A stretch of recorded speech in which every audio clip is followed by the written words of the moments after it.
안녕하세요. 아이언페이스입니다. 파이코어 팀은 지난주 새로운 알고리즘 개선을 통해서 KYC 속도에 집중하고 향후 약 600만 명 이상의 파이오니어들이 기존 일정보다 더 빨리 KYC를 진행하게 될 것이라고 발표한 바 있습니다.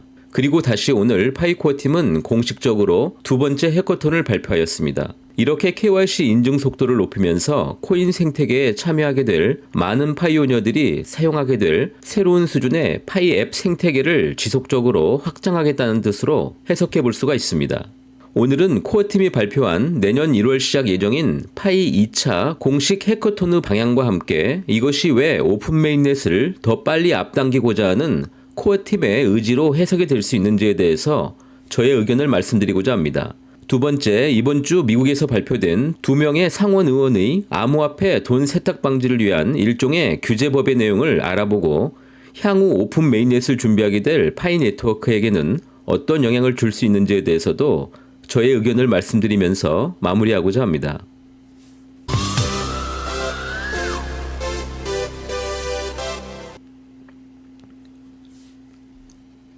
파이 네트워크의 해커톤이 돌아왔습니다. 파이 네트워크는 2023년 1월 9일부터 파이 커뮤니티 개발자들을 위해 해커톤을 주최할 예정입니다. 어떤 종류의 앱이 구축되기를 원하십니까? 터픽스를 탭해서 파이 앱에 대한 아이디어를 공유하고 다른 사람들이 제안하는 것에 투표를 하십시오라고 오늘 파이코어 팀은 가능한 한 많은 파이오니어들로부터 직접 앱 생태계 구축 관련 최대한 많은 아이디어를 구하고 있습니다.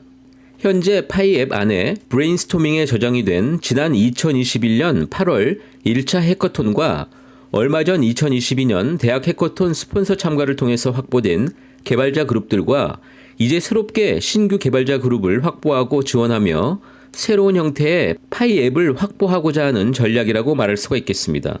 특히 이번 1차 해커톤이 기존의 해커톤과 크게 다른 점은 이미 300만 명의 KYC를 통과한 파이오니어들이 존재하고 이제 내년 상반기까지는 적어도 1000만 명 이상의 KYC 통과자가 존재할 파이 생태계에서 파이코인을 기반으로 운영하게 될 다양한 파이 플랫폼 기반 탈중앙화 앱의 존재는 파이 네트워크의 운명을 결정하게 되고 이것은 오픈 메인넷 이전에 더 많은 파이 생태계 확보를 통해서 흔들리지 않는 네트워크를 구축하고 오픈 메인넷으로 진입하겠다는 파이코어 팀의 의지가 반영이 된 행사라고 할 수가 있겠습니다. 이에 더하여 파이오니어가 필요한 앱에 대한 이야기를 직접 앱 생태계에 반영하고자 하는 일종의 파이 네트워크의 DAO의 형태로 의견을 청취하고자 하는 것입니다. 자, 이제 오늘부터 시작이 되었지만 과연 어떤 의견들이 올라오고 있는지 잠시 토픽스를 탭해서 살펴보도록 하겠습니다. 이번 앱 구축 관련 토픽은 코어팀의 컨텐츠 라이터인 에드워드 강이 진행하고 있습니다. 2023년 해커톤에서는 어떤 종류의 앱이 구축이 되기를 원하십니까? 라고 하는 의견에 대해서 먼저 일부 모더들이 제시한 의견으로는 미래 파이코인 거래를 QR코드로 처리할 수 있는 앱이 필요하다고 제시하고 있고 또 다른 모더는 우리가 사용하고 있는 카카오톡이나 인스타그램 같은 종류의 파이 소셜 미디어 플랫폼, 즉 탈중앙화 소셜 미디어가 필요하다고 그 의견을 제시하고 있습니다. 여러분들이 기억하시듯 지난번 크립토 101과 파이 창업자 부부의 인터뷰에서도 해당 인터뷰의 진행자는 파이가 나중에 트위터의 경쟁자가 되는 것 아닌가라고 하는 질문을 한 적도 있었는데 아마도 많은 사람들이 파이 네트워크의 메가 채굴자 그룹 기반 소셜 미디어도 충분히 그 탄생이 가능하다고 생각을 갖고 있는 듯하고 저 역시 개인적으로 소셜 미디어가 파이 네트워크 그룹에서 매우 필요하다고 생각이 됩니다. 또 다른 의견으로는 파이 맵, 즉 파이 결제를 받는 상품과 서비스 공급자의 검색이 가능한 파이 앱이 있으면 좋겠다고 하고 있는데 이미 한국 파이 커뮤니티 그룹 안에는 두세 종류의 파이 맵들이 존재하고 있습니다. 앞으로 이들이 더욱더 국제적인 규모로 성장해 주기를 바랍니다. 마지막으로 파이오니어 한 사람은 알리바바 쇼핑몰과 같은 판매, 구매 앱이 존재하였으면 좋겠다고 의견을 주고 있는데 현재 파이 바텀몰이나 파이 체인몰이 좀 더 오픈되고 성숙이 된다면 충분히 그런 역할이 가능할 수 있을 것입니다. 물론 기존의 아마존이나 알리바바에서 직접 파이를 결제 수단으로 사용하는 방법이 가장 쉽겠지만 이것은 좀 더 파이 생태계의 성숙도가 필요하고 또한 명목 화폐와의 자연스러운 교환 기능이 먼저 선행이 되어야 하기 때문에 아마도 오픈 메인넷 이후라면 언제라도 우리들은 이런 전 세계적인 메이저 쇼핑 사이트에서 파이가 결제 수단으로 사용되는 모습을 쉽게 볼 수 있을 것이라고 생각하고 있습니다. 최근 파이 채굴에 직접 참가하면서 파이 네트워크에 대한 평가 뉴스를 매우 활발하게 진행해주고 있는 BSC 뉴스의 공동 창업자 벤 안테스는 오늘도 역시 파이 해커톤 진행 관련 본인의 생각을 가감없이 전달해주고 있습니다. 그는 디파이 관련 외부 전문가답게 파이 생태계의 핵심은 수많은 채굴자 네트워크가 탈중앙화 화폐 본연의 기능을 지원할 수 있는 금융예배 빌딩이 가장 필요한 것으로 평가하고 있습니다. 또한 그는 현재 파이 코어팀이 KYC 속도를 올리는 시점에서 시작되는 해커톤의 타이밍이 매우 효과적일 것으로 전망하기도 합니다. 지난번에 이미 설명드린 바 있습니다만 BSC 뉴스가 현재 파이 플랫폼을 집중 연구하고 조명하면서 게시글을 올리는 이유는 파이 네트워크가 구축한 대형 커뮤니티를 통해서 기존 어떠한 블록체인보다 더 강력한 스마트 컨트랙트 기반 탈중앙화 금융, 즉 디파이 시스템 구축이 가능하다고 판단하기 때문이며, 이에 대해서 그는 바이낸스의 BNB 출시 시점보다 훨씬 더 강한 성공을 상상하고 있다고 이야기한 바 있습니다. 이제 다시 파이오니어들이 생각하는 파이 생태계에 필요한 앱은 어떤 것이 있는지 그들의 의견을 추가로 살펴보도록 하겠습니다. 파이오니어 한 사람은 멋지게 디자인이 된 파이 비자 카드가 앱으로 만들어진다면 좋겠다는 의견을 제시합니다. 파이가 화폐의 왕이라는 것을 모든 사람들이 볼 수 있고 명목 화폐보다 더 선호되고 파이오니어들에게 또한 자긍심을 전달해 줄 수 있을 것이라고 말하고 있습니다. 또 다른 파이오니어는 파이 탈중앙화 거래소, 덱스 플랫폼 앱을 이야기하기도 합니다. 파이가 탈중앙화 자산으로서의 기능이 실현되며 타 암호화폐와 자유롭게 교환이 가능했으면 좋겠다는 것입니다. 또 한 명의 모더 한 사람은 포스터미널에서 작동이 되는 비즈니스 지갑 앱이 있으면 좋겠다고 이야기하고 있습니다. 특히 지정된 어떤 종류의 지갑과도 교신이 가능하고 또한 그들과 자산을 주고받을 수도 있는 파이 지갑을 의미하고 있습니다. 이렇게 엄청나게 다양하고 실제 파이 생태계에서 필요한 많은 의견들을 직접 수렴하고 이제 파이코어 팀도 직접 일부 필수 생태계 앱을 출시할 것으로 판단이 됩니다. 이 부분은 이제 곧 시간이 지나면 드러나게 될 것이고 본격적으로 메인넷을 준비하는 것이라고 생각하시면 됩니다.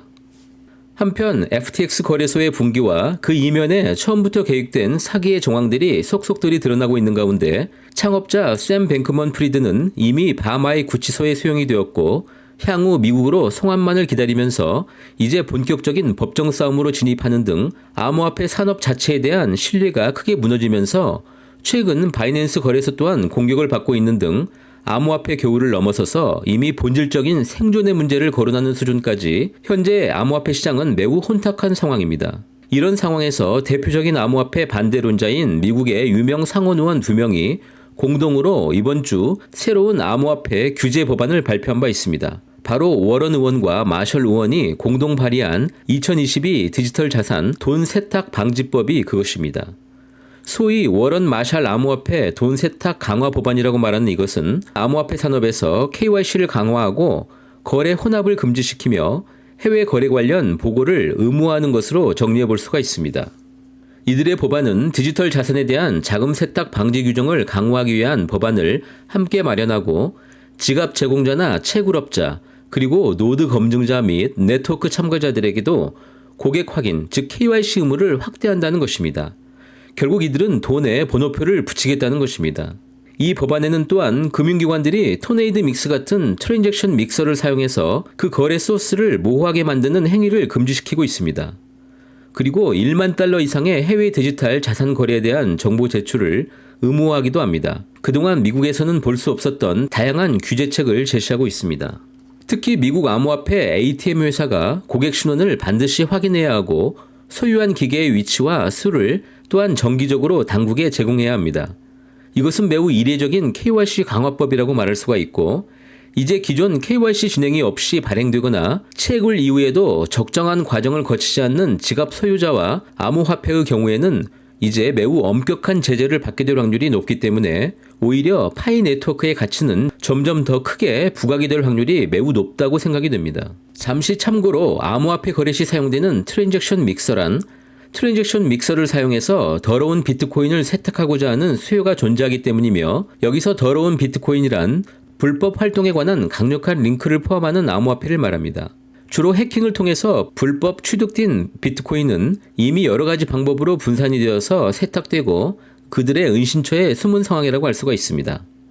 트랜잭션 믹서는 암호화폐의 구매나 이동을 임시 주소, 여러 개로 쪼개어서 송수신을 반복하고 그 추적을 최대한 어렵게 만드는 위장 기술로 사용이 됩니다. 그러나 이번 규제 법안의 발효는 상위 2%가 전체 94% 이상을 소유하고 있는 비트코인보다 일반적인 암호화폐 시장의 전반적인 그 분위기를 냉각시킬 것으로 예상이 됩니다. 무엇보다 KYC와 자금 세탁 방지법인 AML 준수의 그 표준이 될 파이 네트워크는 오픈 메인의 시기가 다가올수록 더 그 큰 가치를 갖게 될 것이라고 추측해 볼 수가 있습니다.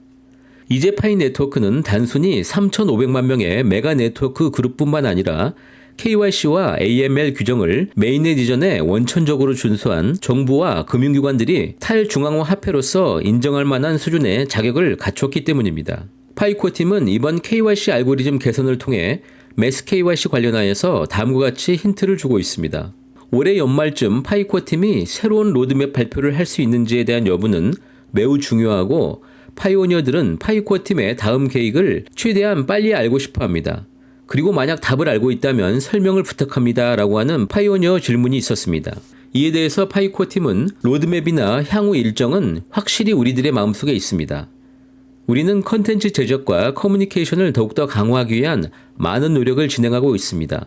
정확한 날짜나 세부 사항을 알려드릴 수는 없지만 지켜봐 주시기 바랍니다 라고 이야기하면서 그들 또한 앞으로 올 몇 개월이 상당히 기대가 크다고 말하기도 하였습니다. 이제 드디어 파이 네트워크는 KYC 속도를 높이고 2차 해커톤을 진행하고자 하며 이것은 오픈 메인넷을 위한 체계를 진행하는 것이라고 이해할 수가 있겠습니다. 무엇보다 암호화폐의 겨울에 파이코 팀이 자체 탈중앙화 거래소 덱스를 통해서 오픈 메인넷을 진행하는 것은 결코 나쁘지 않은 선택이 될 것이고 단순히 디파이 모델 하나가 아닌 실물 결제 기반 앱을 통해서 동시에 유스 케이스가 구축이 되면서 암호화폐가 다시 확장되는 시기를 기다리는 것 역시 매우 훌륭한 선택이 될 것입니다. 파이 네트워크는 그 어떤 시기를 선택한다고 해도 이미 잘 준비가 되어 있기 때문입니다. 오늘도 이렇게 저와 함께 해주셔서 진심으로 감사드립니다. 모두 행복한 주말 되시기를 바라겠습니다. 감사합니다.